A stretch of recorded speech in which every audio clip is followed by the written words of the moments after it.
Hello guys, you're welcome to my YouTube channel. This is Synthetic Goddess. On this YouTube channel, I teach strategies to become a profitable trader even if you're a beginner. So if you're new to this channel, kindly hit the subscribe button and turn on the notification bell to be notified whenever I drop any video. So if you're new to this channel, kindly hit the subscribe button and turn on the notification bell to be notified whenever I drop any video. Also, if you would love to join my Telegram channel, check the description box for a link to my Telegram channel. So on this video, I'm going to be teaching dips and shallow corrective waves, and I'm going to be using volatility 100s. I'll be using volatility 100s. I trade the synthetic indices, and if you would love to register with my broker, check the description box also for a registration to get registered with my broker, where you can be able to trade 24 hours in 7 days. So you can register with my broker to trade volatility indices, boom and crash, and jump indices. So let's move straight into the video. Let's just move straight into the video. So when we talk about dips and shallow corrective waves, we are talking about a correction back to a PO high when we have a pullback back to a PO high. That is a corrective wave. We have a major move and then we have the corrective wave, meaning we cannot just be going up. We can't just be moving. We can't just be trending to the upside. We will have a correction to the downside to go back into a PO high so that the market can continue its movements to the upside, so it can continue the major move. And market can be very tricky most times. It can be extremely tricky most times, and then you just feel you don't really know what the market is doing. Aside from liquidity, of which corrective waves, market carries liquidity with the corrective waves so that it can trick people into the market, and eventually it's going to just leave them behind. And at the end of the day, you notice what you are scared of is what is happening to you. What you are afraid of is what is happening to you, because the market has left you behind. So that is why I'm going to be explaining the dips and shallow corrective waves so that you can understand when market breaks structure or when market gives you a liquidity take. You don't just count everything as a liquidity take. You don't count everything as a break of structure. So that is why this impulsive that is why these dips and shallow corrective wave matters. So talking about deep corrective wave, it simply means the market got into the PO high deeply. I mean, the market went back into the PO high deeply. It was not as if the market just gave a short movement and then started trending to the upside or to the downside based on the major move. But the market entered into your PO high deeply. I mean, it entered into it deeply. Here is an example of a deep corrective wave.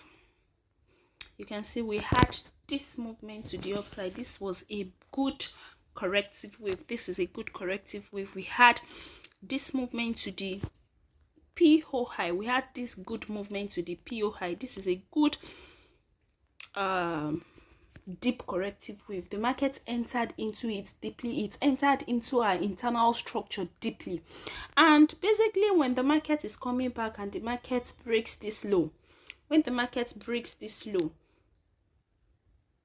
without taking external liquidity, I am counting this as a break of structure.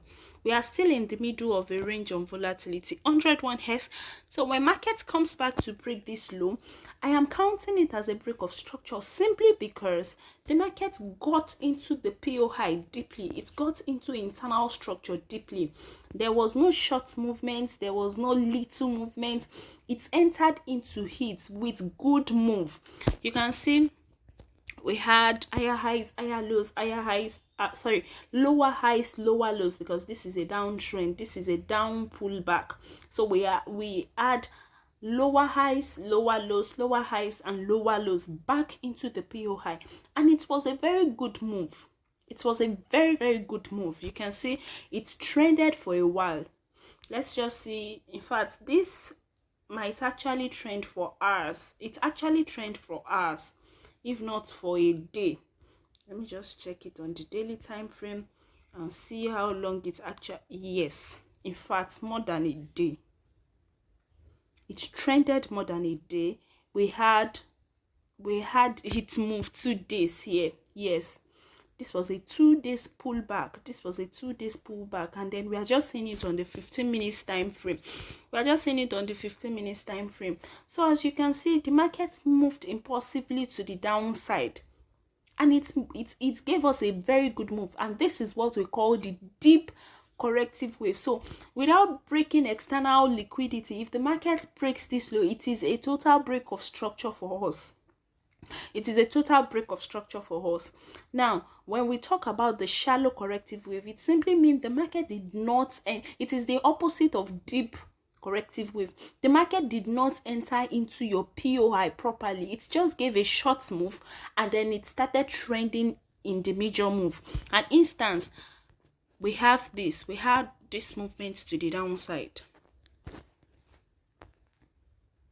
You can see there was no so much strength. It did not really give us so much strength. It just, in fact, this might actually have used the this actually used the secondary POI to continue to the upside. It used the secondary POI to continue to the upside, but basically it used this secondary POI to continue to the upside. But basically, you can see we did not have enough strength into the internal structure. There was not enough strength into the internal structure. The market only broke structure to the upside here. We had the break of structure to the upside. There was loss of momentum a little, and the market used the secondary POI to continue to the downside, to continue to the upside. The market used the secondary POI and continue to the upside. So this is what we call a shallow corrective wave. This is a shallow corrective wave.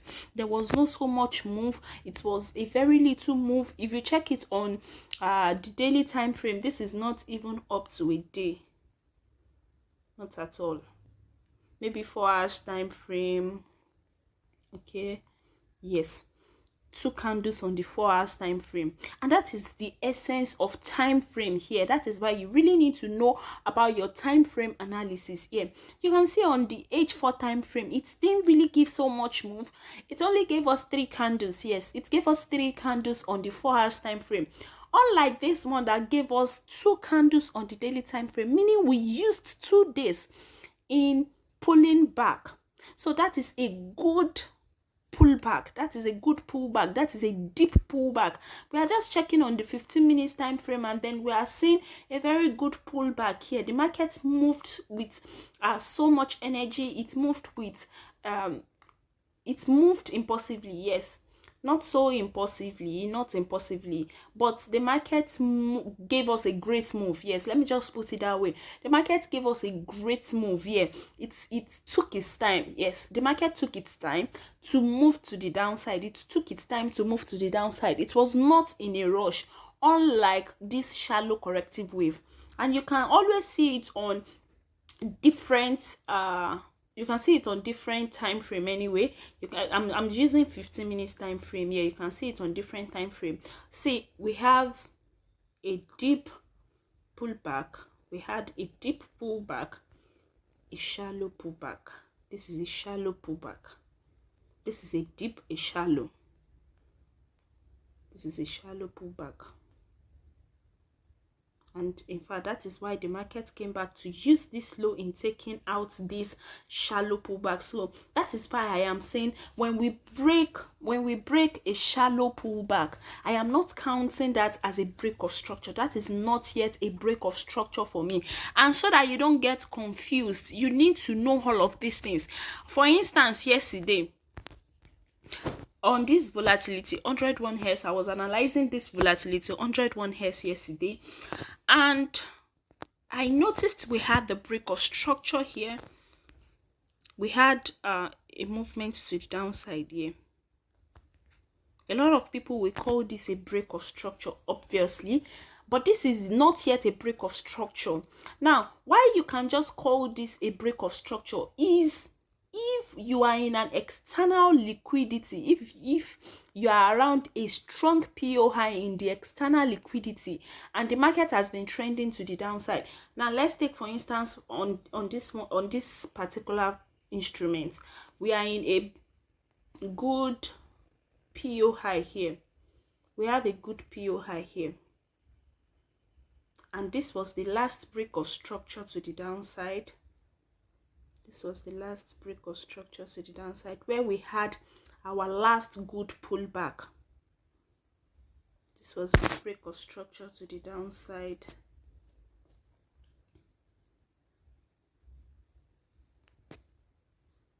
A break of structure to the downside because it was the area where we had our last good pullback to the upside. This pullback is just a shallow pullback. This is just a shallow pullback, so we are not counting this as a break of structure until the market breaks this high. That is when we are going to say we've changed structure. So this is a shallow pullback. This is not a break of structure for us. The market is inside a good PO high, and we broke this low. Yes, basically we broke this low. See, so we can call this a break of structure because it has given us, it has taken out internal liquidity. It has taken out internal liquidity. So we might be calling this a break of structure, but a normal break of structure, this is a first intent here. A first intent break of structure. This is not our normal break of structure. Now, why we call this place first intent break of structure is because we are in a good PO high. We are in a good PO high. And first intent does not simply mean you should start moving the market to the downside before giving you confirmation. No. So we had the first intent break of structure here. Our normal break of structure is this low. This is our normal break of structure. When market takes this low, then we are trading a risk-free move to the downside. That is when we are trading a risk-free move to the downside. But until the market breaks this low, we still have our first intent here. This is our first intent. So when market gives you another confirmation to continue to the downside, that is when you are going to be trading to the downside. But before giving you a confirmation, if the market does not give you a confirmation, you shouldn't be looking for a sell move. And if you are confused about any market, you shouldn't enter into the market. If you are confused about any market, if you are thinking the market will go up, the market will buy, or the market will sell, you're having two minds on it. You shouldn't be taking such trade. You should just leave it and let it go. So we had deep pullback here. This was our last deep pullback, and this is where we're going to be marking out our PO high. But this is actually a shallow pullback, and market took it out and came into our PO high without breaking that high. So that is when you can now start looking for a move.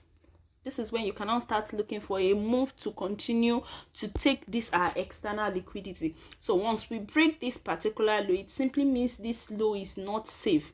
This low is not safe. All you just need is just a confirmation to continue your movements. And the market is not running anywhere, so you can always join the market at any time you get your confirmation. Anytime you get your confirmation. So the deep and shallow corrective wave, it is the deep simply means the market got into our internal liquidity properly. It got into the internal liquidity properly, and since we don't have this external liquidity taken, once we take our deep once we take our deep pullback, once we break it, it simply means we should be looking for a sell continuation to the downside. We should be looking for a sell continuation to the downside. And our shallow corrective wave are often used as liquidity, and sometimes market uses it as inducement. The market uses shallow corrective wave as inducement. So when you see the shallow corrective wave, you should be very careful with it so that you don't call your shallow corrective wave a break of structure, and you don't call your deep corrective wave a take of liquidity. All right guys, I'm going to see you in the next video. Have a lovely trading day, and